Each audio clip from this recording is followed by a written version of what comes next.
To John KJV *, the elder unto the elect lady and her children, whom I love in the truth, and not I only, but also all they that have known the truth, for the truth's sake, which dwelleth in us, and shall be with us forever. Grace be with you, mercy, and peace from God the Father, and from the Lord Jesus Christ, the Son of the Father.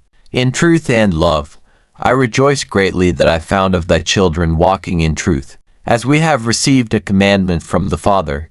And now I beseech thee, lady, not as though I wrote a new commandment unto thee, but that which we had from the beginning, that we love one another, and this is love, that we walk after his commandments.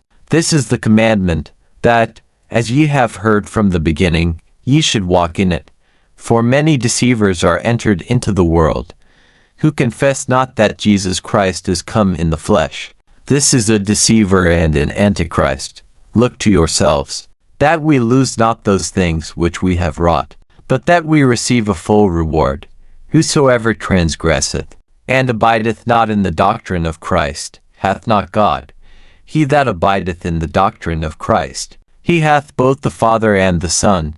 If there come any unto you, and bring not this doctrine, receive him not into your house, neither bid him Godspeed. For he that biddeth him Godspeed is partaker of his evil deeds. Having many things to write unto you, I would not write with paper and ink, but I trust to come unto you, and speak face to face, that our joy may be full. The children of thy elect sister greet thee. Amen. This was the book of to John, a powerful reminder to walk in truth, live in love, and remain faithful to the teachings of Christ. Stay alert, stay grounded in Scripture, and let your life reflect the truth of Jesus.